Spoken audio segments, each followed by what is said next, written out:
Completing the square uses two topics that we learned back in Unit 6. Before you go on, you might want to refresh your memory on these two topics.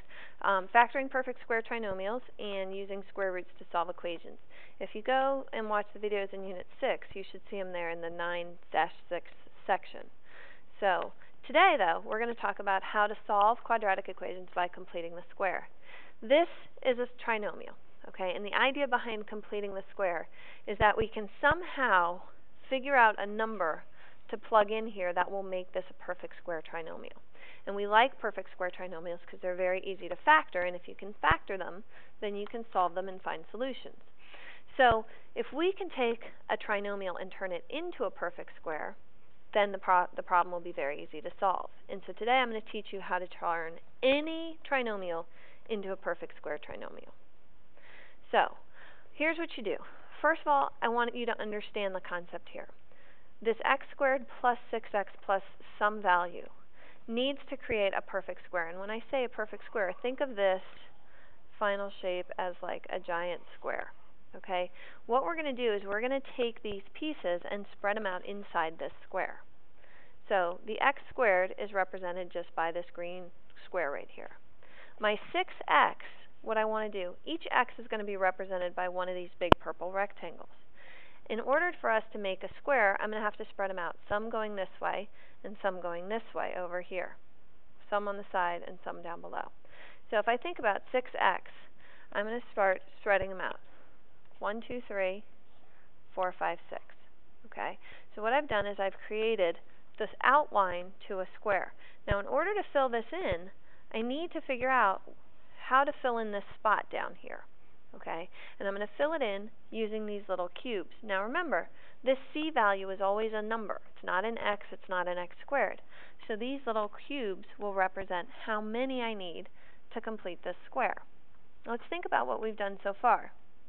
So far we've taken the 6x and we've divided it in half. We've put half on each side. So I have 3 going across and 3 going down. If we think about it, 3 going across and 3 going down means that what I'm going to need to fill in are 9 little cubes, 3 by 3.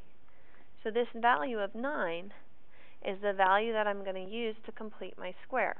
So I've got x squared plus 6x plus 9. Now it's not always practical to draw these pictures. I'll use them a lot today, but you want a method that you can do in your head without having to draw the pictures. So let's think. This 6x, when I did my pictures, I divided it in half. I put half going across and half going down. So my first step mathematically is going to be to take this 6 and divide it in half. Okay, that tells me 3 across, 3 down. My next step to figure out how many cubes I have is to think 3 by 3. 3 times 3 is 3 squared. So I'm going to take that value and square it. The number that I get is the number that I use to complete my square. Okay? So let's try it again. This time I'll use the pictures, I'll draw them, and they're not going to be as fancy, and then I'll show you what it is that we're doing mathematically. Okay, so step 1 says find half of b. This is my b value. 8, I'm going to find half of it. So I'm going to take that 8, divide it by 2, that's 4. The reason we came up with that 4, if we think about it, I have my square. Now I have 8 x's that I have to divide up. Half of them are going to go on the side and half of them are going to go on the bottom. So if I do that, here are my 8 x's, and I have 4 on the side and 4 going down. That's where this 4 comes from. Now, to figure out how many little blocks I need, I'm going to have 4 going across and 4 going down. If you think about that, 4 by 4 is 4 squared. So my next step is going to be to square this, which gives me 16. So in order to make this a perfect square trinomial, it's my x squared plus my 8x plus 16. Oops, sorry about that. Let me fix that so it's easier to see. Plus 16. Okay?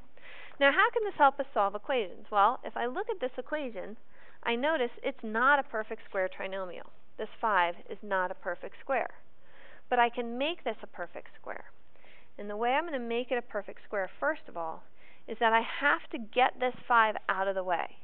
Because what I want to do is I want to have x squared plus 6x plus some number. I don't know what number, but I want to add some number here to create a perfect square. It's not going to be 5, so let's move that 5 out of the way so that in its place I can figure out what number I'm going to put there. Okay. So now, to figure out what goes in that box, again, take your b term and divide it in half. That's going to give me a 3. Think about it. Here's my picture. I have 6 of these. 1, 2, 3, 4, 5, 6. Okay? Now, to figure out how many little cubes I need, we're going to take this term and square it, which will give me 9. So I'm going to take this 9 and add it here to create my perfect square. Now here's the biggest mistake kids make when they do this. If I add something to here, I've just changed the value of my equation. I'm not allowed to add to one side unless I add the exact same thing to the other side of my equation. That keeps your equation balanced. So, on this side, I've got x squared plus 6x plus 9, and that now equals 16. So here's where we come back to those perfect square trinomials. Now, this is a perfect square trinomial, and it's time to factor. Factoring these is easy. Go back and brush up on that video if you need to. But remember, we're just going to take the square root of our x term, the square root of our 9 term, and because this is a plus in the middle, we're going to put a plus in the middle here. It's a square of a sum. I said we're going to take the square root of the x, but what I meant was x squared. All of this is equal to 16. Now, if I want to get rid of something squared, all I do is take the square root of both sides. Again, I can't do something to one side without doing it to the other. So what I have here is x plus 3 equals, and the square root of 16 is positive or negative 4. Because 4 times 4 is 16, and negative 4 times negative 4 is also 16. My last step is to see what x could be. I know that x plus 3 could equal 4, so I'm going to solve this and see that x might be 1. Or I also know that x plus 3 might be negative 4, because it was positive or negative 4. So I'm going to solve this and see that x might be negative 7. And those are my two solutions, positive 1 and negative 7. Now, the only one last thing you need to keep in mind is it only works if the coefficient of x squared is 1. Anytime you have a coefficient other than 1 on your x squared term, we need to change it to be 1.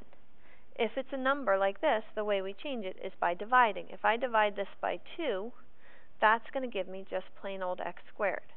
But I can't just divide one term. I have to divide everything. So my first step, when I have a coefficient other than 1, is going to be to divide everything. So that gives me x squared minus 4x minus 2 equals 0. Now, is this a perfect square? It's not. So since it's not, I need to create a perfect square. And my first step to creating a perfect square is moving that 2 out of the way. So I'm going to have x squared minus 4x equals 2. Now, I need to figure out what goes here to make a perfect square. And whatever it was, I'm going to add it on both sides. So, the way to figure out what goes in this box is come back here. I've got my 4. I'm going to divide it by 2. It's actually a negative 4. So I've got my negative 4 divided by 2. That gives me a negative 2. I'm going to take that negative 2 and I'm going to square it. And that's going to give me a 4. So this 4 is the number that I'm going to stick in this box to complete my square. So now I've got x squared minus 4x plus 4 equals 6. Time to factor. Perfect square, this is going to be x. Square root of x squared is x. Square root of 4 is 2. Because this has a minus sign, we're going to put a minus sign here. It's the square of a difference. All of this equals 6. Now, to get rid of my square, I'm going to take the square root on both sides, and that's going to leave me with x minus 2 equals positive or negative 2.4 blah, blah, blah, blah, some big long decimal. I'm not going to worry about the big long decimal. I'm going to round it to one decimal place. So x minus 2 equals positive or negative 2.4. And then my last step is to figure out what x could be. X minus 2 might be positive 2.4, or x minus 2 might be negative 2.4. And all I have to do now is solve these two equations. So I'll add 2 to both sides here, and that means x might be, oops, let me clear that, x might be 4.4. Or if I add 2 down here, that x might be negative 0.4. And that's how you use completing the square to find your solutions.